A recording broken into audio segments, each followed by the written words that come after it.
friends, are you ready for some more ultimate Thanksgiving dinner recipes?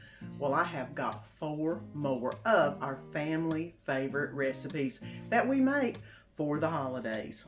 And I know that your family will love them too. And if this is your first time joining in, my name's Susan, and welcome. And don't forget to hit that subscribe button down below so you don't miss any of the fun. Well, I have 4 amazing recipes coming up. 2 are pies and 2 are sides. 4 more to make your festivities fun and make your company really happy, because all of it is so good. You're gonna love these recipes. They are just amazing. So come on, let me get this ponytail up, because you know it's time to be doing some amazing cooking. So let's get going. And here's a recipe that I've been using for years.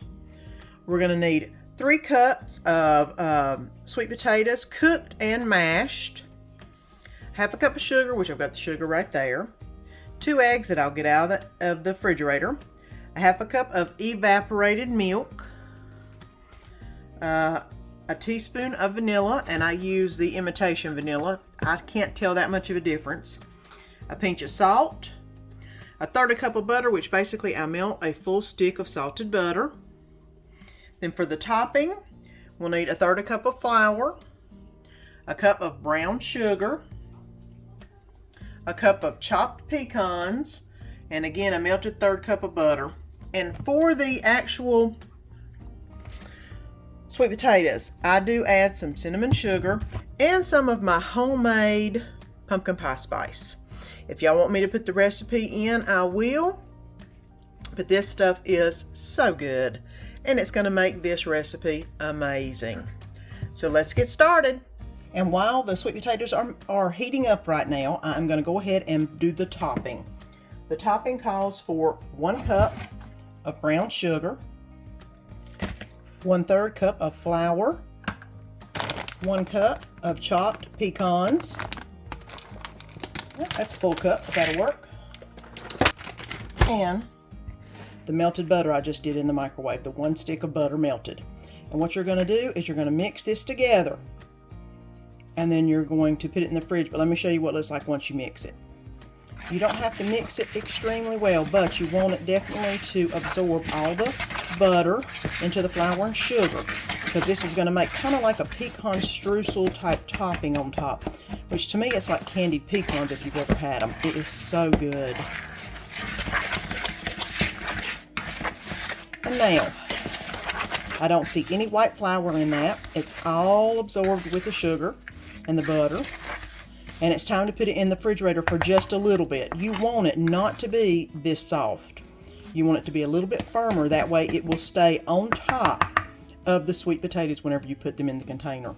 So let's put this in the fridge for a little bit, and then we'll come back and do the sweet potato portion. Okay, let's go ahead and set the oven on bake for 350 degrees and let that get started heating up. Drain the sweet potatoes well before I put them into the pan, and because they were so small, I did not have to mash them. If your sweet potatoes are larger, after you let them warm up a little bit, then you may need to use a potato masher, but I did not. They basically, as I stirred them, just kind of broke apart like this and became a mush of some sort. I did look through here, make sure there was no dark parts in here, and remove those, because sometimes there are. Any really stringy pieces I removed. So we've got this looking really good.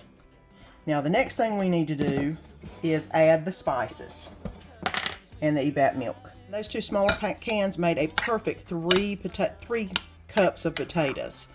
So I've got all that done. The first thing I want to do is add a half a cup of sugar and mix that all up. Make sure the sugar's well dissolved. I need to add 2 eggs. Okay, I'm going to add the eggs that I've mixed well, and I'm going to go ahead and add the butter in, because it needs to be melted, and these potatoes are nice and hot. And I'm going to go ahead and cut those in real quick. I've got the butter in there along with the eggs, and now I'm just going to mix them in, because I want the warmth of the potatoes to melt that butter. Now we're going to mix in the seasonings. It is not on the recipe. We do need a pinch of salt, which is no big problem.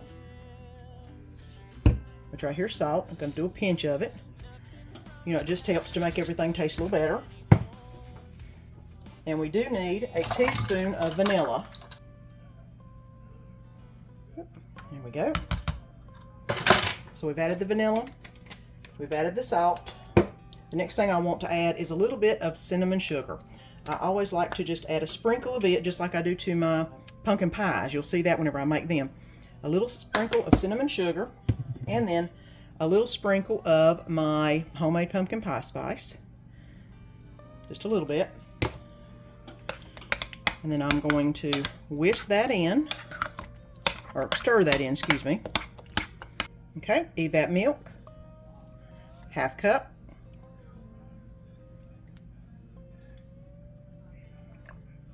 Pour that in. Now we have everything in the pumpkin mixture.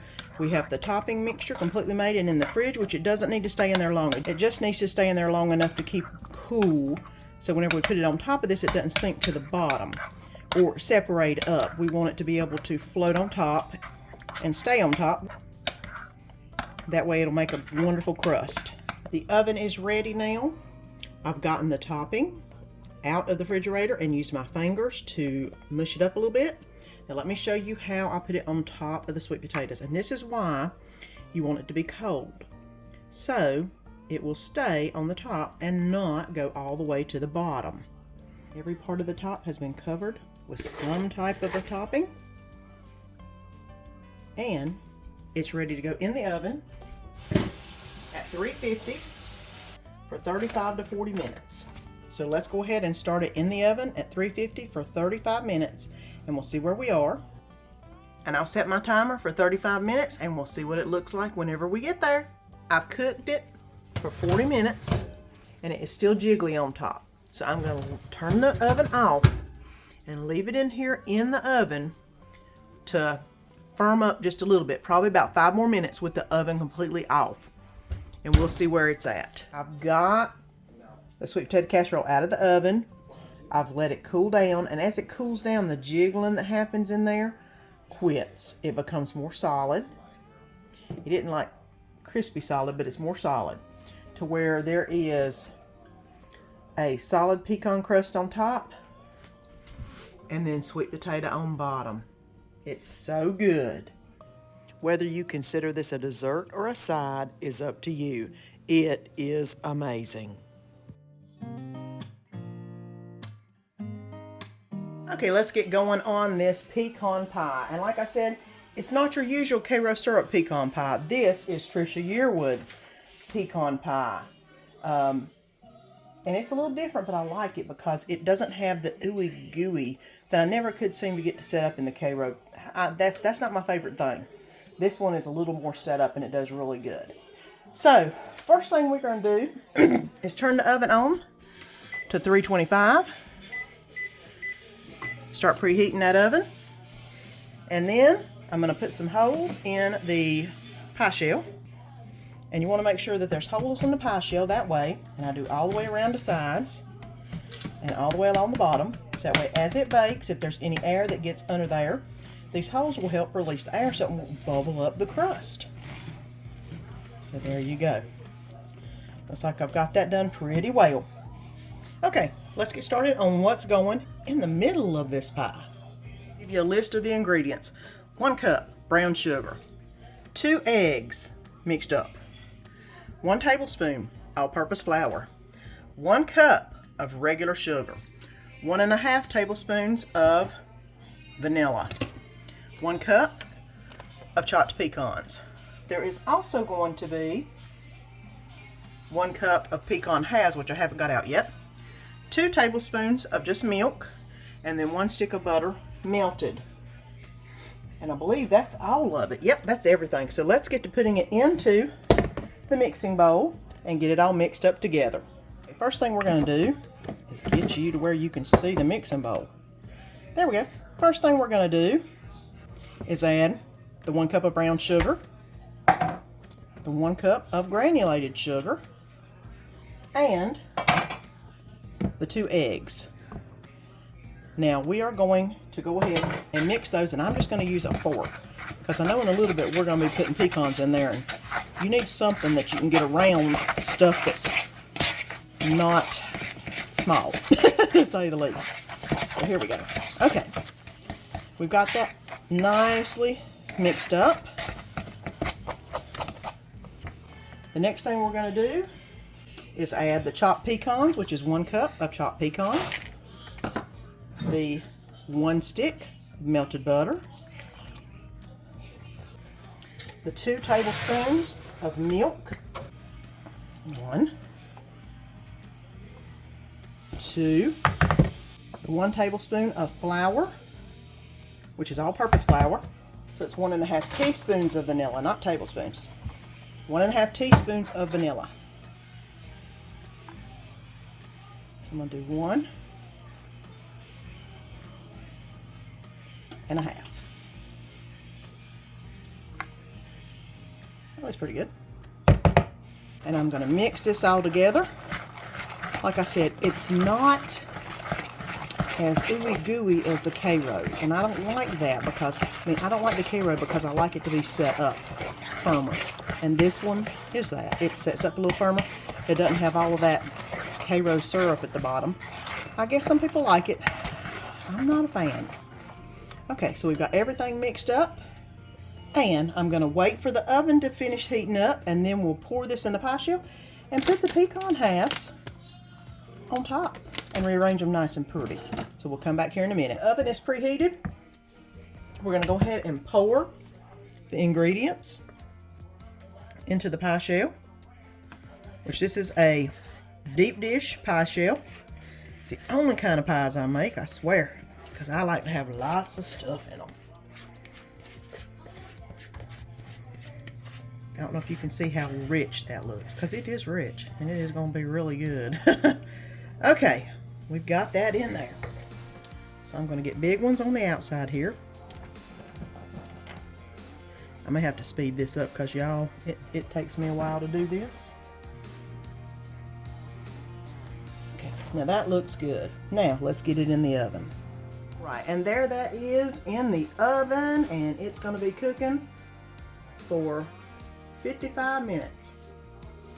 So let's get this bad boy started, and I'm going to look in at 45. Okay, and it's actually been 40 minutes. I actually had made myself a note that 40 minutes was it. Now what you want to do is whenever you get to the 40 minutes, be able to shake it. And it should be solid, which it is not as solid as I would like it. I think I'm going to give it, I mean it's still jiggling, but it says that it should be solid on the sides and still a little jiggly in the middle. So I'm going to go ahead and let it cook for just a few more minutes. Give it about 5 more minutes, and then we should be good to go. Cook for an additional 5 minutes, and it's definitely solidified. It jiggles a little in the middle, but the rest of it is nice and firm. We're going to take it out of the oven to cool off, and it will firm up the rest of the way. You can see it jiggles just a little bit, not much. But it'll firm up the rest of the way setting out here as it cools. And we'll come back and we'll show you what it looks like on the inside and let you get a piece to eat. Okay, let me show you why you wait till the next day to cut into it. Because it sets up and it doesn't fall apart as easily as it did yesterday. As you can see, it's still not easy to get out of the pan.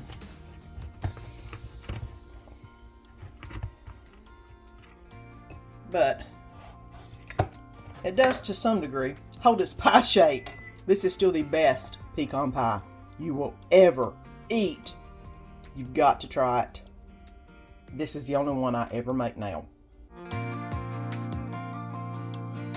And here's the broccoli salad recipe that I use. We're doing 1 to 2 heads of cut florets of broccoli, 6 to 8 slices of cooked bacon, which is at least 1/4 of a cup. I usually use just a little bit more. 1/2 cup of red onion, 1/2 cup of craisins, 8 ounces of sharp cheddar cheese, a cup of Duke's mayonnaise, 2 tablespoons of white vinegar, and 1/4 cup of sugar. And after you rinse the broccoli florets, you want to let them drain really good. And then we're going to cut them up into smaller pieces because these are just too big. We need them tinier. What I normally do is get a pair of scissors and just chop them like that, because you want them in small bite-sized pieces. And anything with the stem like that, I cut the stem off because we don't need that. And like this, see how big that is? I'm just going to cut that in half. And this huge thing, Lord help. Let's see if I cut a bunch of that off of the bottom, if that helps to thin it out a little bit. And this is what takes the most time right here. I kid you not. This and chopping them onions that make me cry all the time. Coming back, I just got through chopping the red onions, and oh my Lord, did they make me cry. But first thing we're going to add in is the bacon bits. It calls for 1/4 cup. I'm actually adding 1/3 cup, but that bacon is good. Not a problem with me with that. The next thing I'm going to add is the craisins. This is 1/2 cup of craisins, and I do love them, but that makes it really good. And now they're saying 1/2 cup of red onion. And I'm not going to put quite as much. It's almost 1/2 cup. And then I'm going to let that go in. The next thing is the finely shredded 8 ounces of sharp cheddar cheese. I did order the Food Line. They didn't have it, so they replaced it with the sharp cheddar. And this is 8 ounces if I'm not mistaken. Yep, 8 ounces. Exactly the right amount. That's like a lot of cheese. Oh well, it'll be good. And 1 cup of Duke's mayonnaise.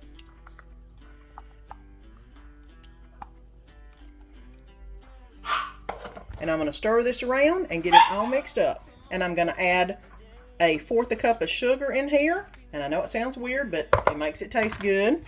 And then I'm going to add 2 tablespoons of white vinegar.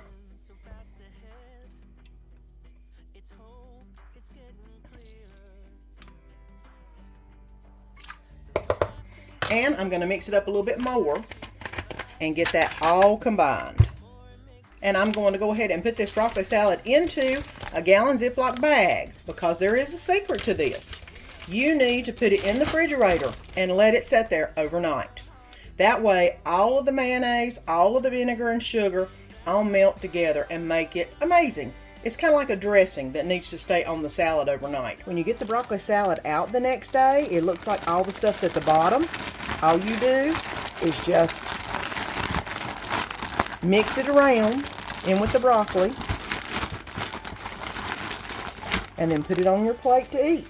It is so good. Look at that. All that goodness in there. Now, doesn't that look delicious? And it's healthier for you than most things.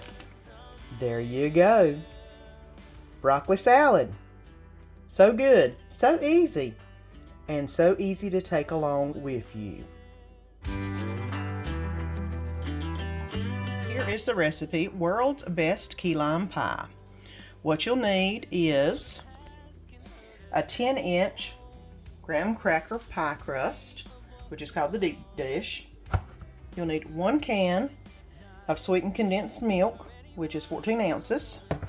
You will need 1/2 cup of key lime juice. Now, this is Nellie and Joe's Key West lime juice. It is the best. You usually find it in the mixed drink aisle, other than the lime juice area. But this is the best. This is what you use if you can find it. And the last thing is 16 ounces of original whipped topping. And you let it thaw a little bit, because you want to be able to mix everything together and then put it in the crust. The first thing I'm going to do is put in the Cool Whip. The whipped topping, that is. I've got all the Cool Whip out. I've mixed it around a little bit, trying to get it to thaw out. And it's looking pretty good. I'm going to go ahead and add sweetened condensed milk. You add the whole can. Alright, let me go ahead and stir this around until it's all nicely mixed together. And as you can see, the condensed milk is loosening it up a little bit, which is awesome.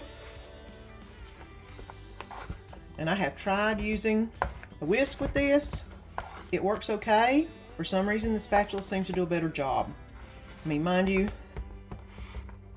it's all going to meld together anyway. And the last thing is half cup key lime juice. You want to shake it up, and like I said, Nellie and Joe's is the way to go. And half cup.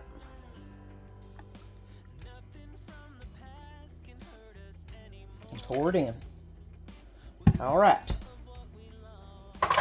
Now I'm ready to stir, and that looks really, really good. Now look like I've got most of the lumps out. It looks pretty smooth, not too lumpy. So it's ready to pour into the pie crust. Now the reason you want a deep dish is because this is a lot of filling. And you just scoop it into the pie crust. And then